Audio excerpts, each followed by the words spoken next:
Hello everyone. Welcome to my channel. Please subscribe and keep watching more details. General Hospital, Rocco's dark and shocking ties to Brit exposed. General Hospital gives Rocco Falsaroni, Finn Francis Carr's twisted history and origin story with a woman he calls Other Mother, aka Brit Westbourne, Kelly Thibault. If you were watching back then, maybe you remember all of this, or maybe you've forgotten a little bit. If you're newer to GH, you may not know the backstory, and it's going to blow your mind. We're going to tell you why Lulu Spencer, Alexa Havens-Bruning, despises Brit, Kelly Thibault, with very good reason, and Dante Falconeri, Dominic Zamprogna, too.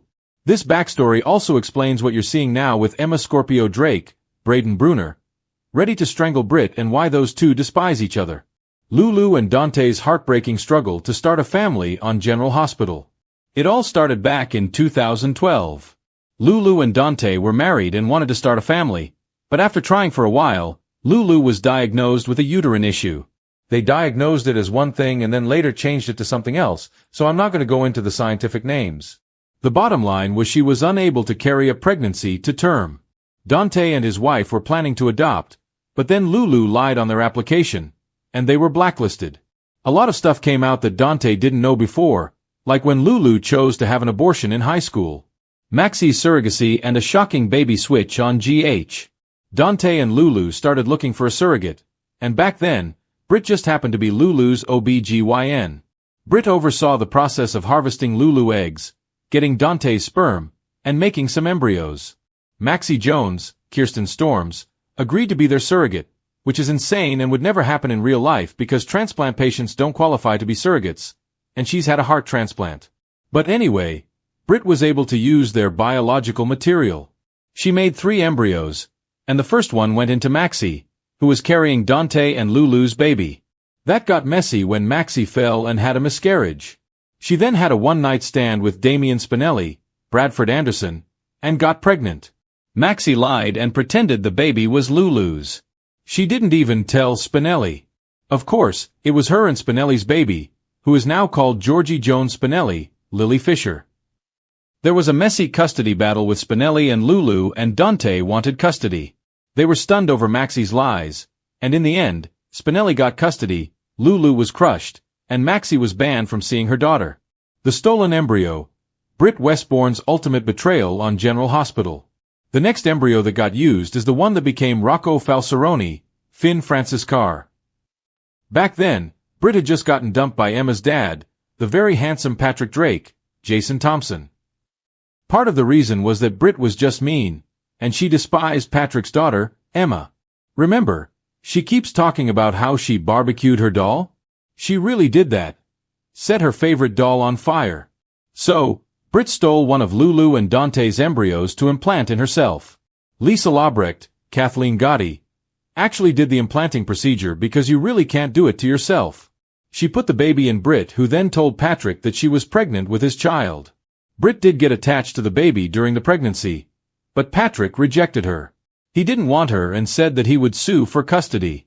Brit then got her bestie, Brad Cooper, Perry Shan, to say that he was the baby daddy.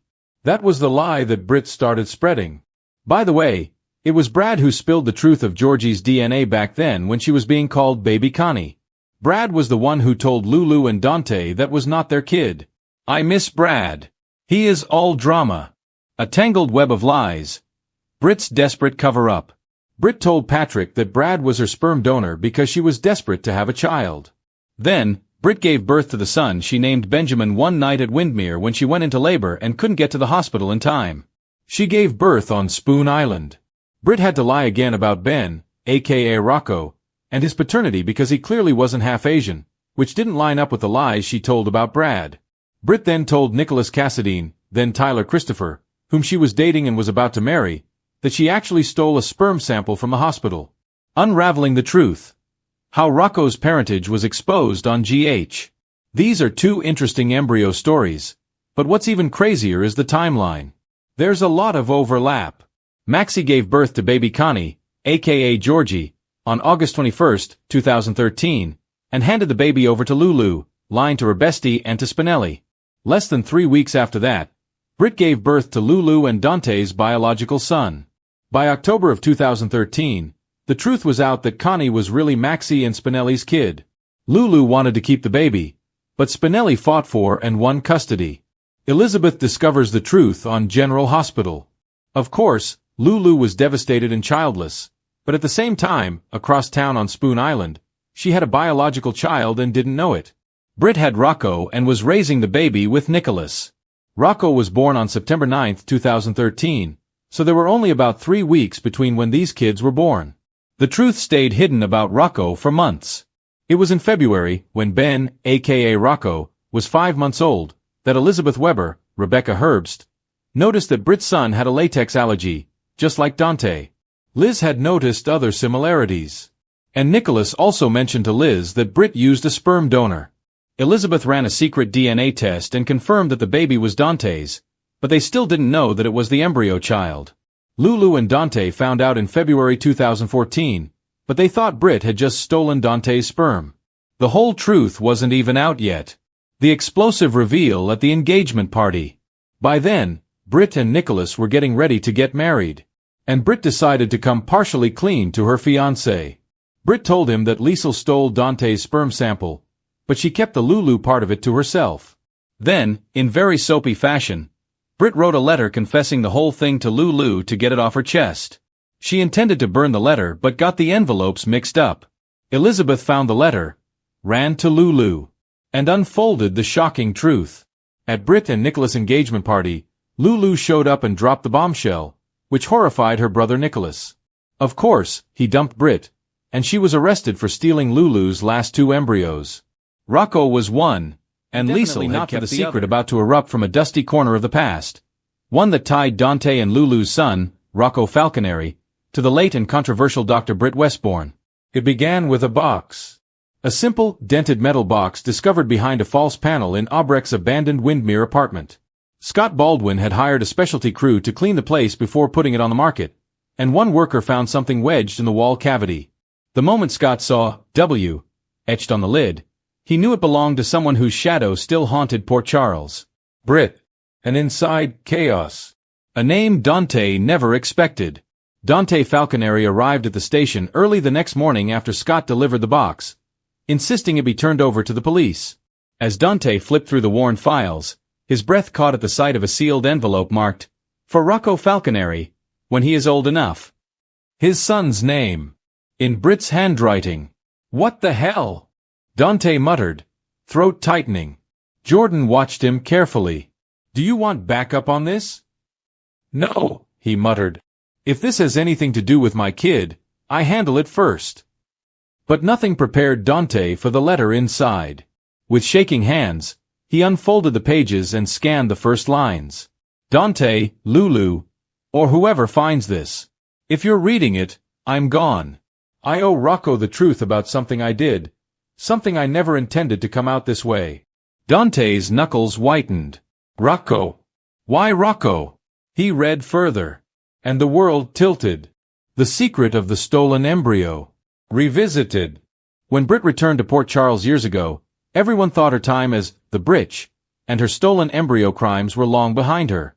But the letter revealed that Britt had been hiding one last secret from that era. One so explosive that even Liesl Albrecht thought it best buried forever. As Dante read, the words burrowed into him. I didn't just steal an embryo to have a child with Patrick. I stole 2. But the second wasn't viable. Or so I thought. Dante froze. Rocco had been created from Dante and Lulu's embryo. But Britt had handled so many stolen embryos back then, it made his stomach churn. He kept reading. The second embryo didn't belong to Patrick. It belonged to Lulu. And another donor. Someone who needed to remain anonymous. Dante's pulse thundered in his ears. The letter went on to explain that the embryo, believed non-viable, hadn't been destroyed.